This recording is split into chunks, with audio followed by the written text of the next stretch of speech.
while the president was at Mosocho, the governor said that in the last 1 year, since he got into office, he's been able to do 128 ECDs. He also repeated the same while he was addressing media at ATC, saying that he has done 128 ECDs.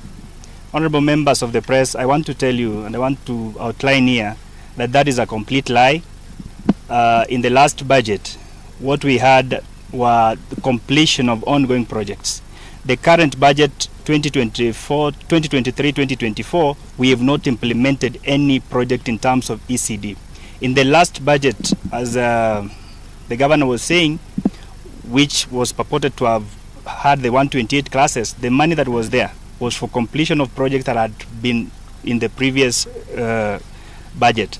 And therefore, as regards to our oversight role, under Article 135 of the Constitution of Kenya, we, the MCAs here, we want to ask the governor, all those involved, to give to the public information regarding these ECD classes that they are purporting to have constructed.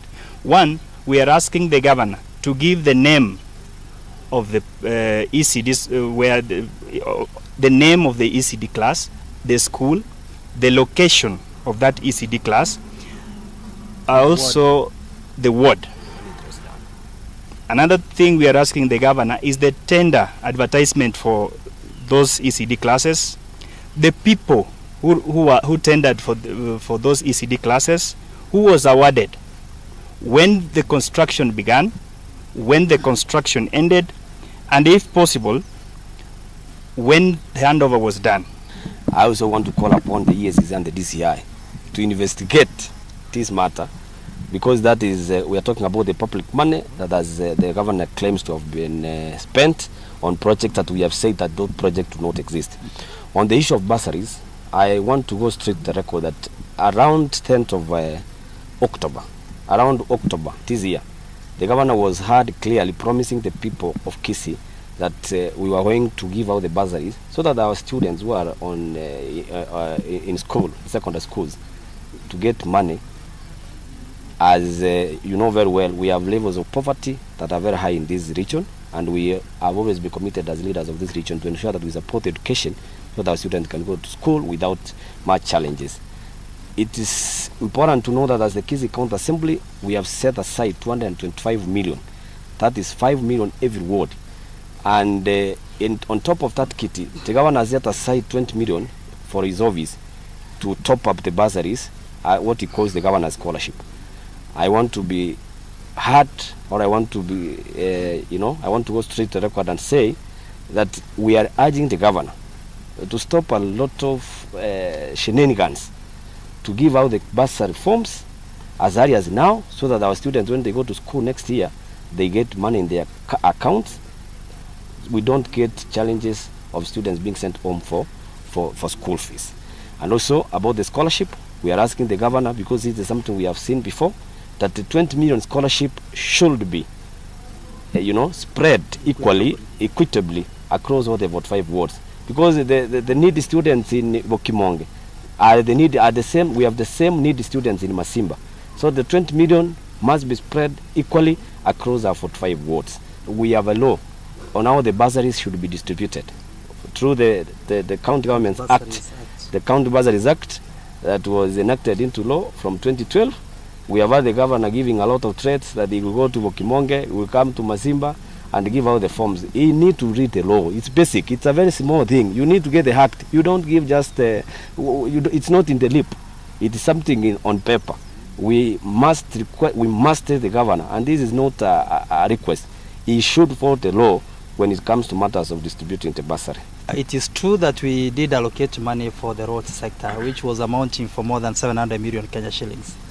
What we are asking, and we are worried as members of the County Assembly, despite that the governor decided to go the lot system of procurement of roads, there are some of the roads which have not been procured under the lot system, and those projects need to go through a process called quotation.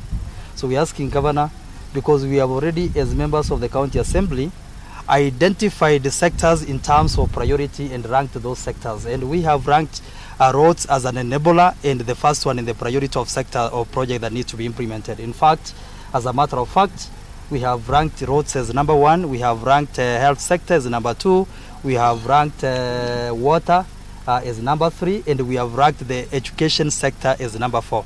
And that is what we are asking, Governor, because this ranking is what emanates from the public participation we do at the grassroots level.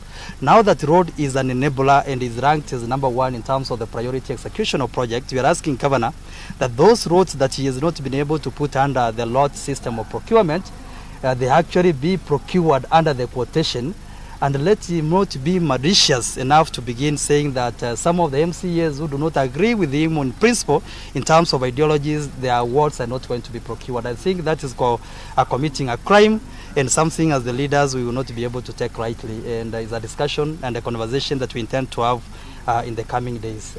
You heard the same governor spoke during the president visit at Musocho that he had done more than 200 kilometers.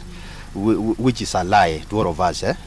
We are aware that for this current year budget, we had allocated 750 million to do the roads in the whole Kisii County, the 45 wards. And since we passed that budget in June, we have altered that budget 2 times. And it has not been implemented. The governor has not implemented any project using that same budget.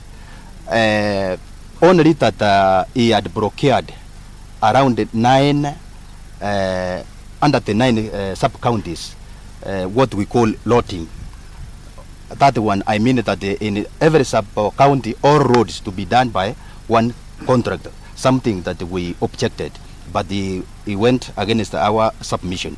And those roads, he recently launched them. That means he has not done an inch of a road in any ward. It is in Bogetutu, in Mosocho, in Nyatieko, and some parts of Bobasi, and Nyarivari, where he only launched. And those roads has not been done.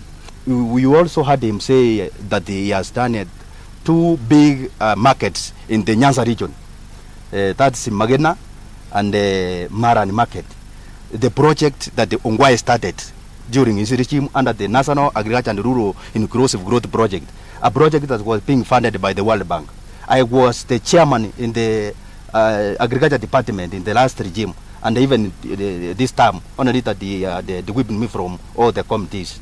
I wanted to tell the public that those 2 projects were funded by the National and Agriculture Rural Inclusive Project with the help of the national government, and it is an ongoing project. And they are not big, as he mentioned them, that they are the most big markets in the Nyanza region.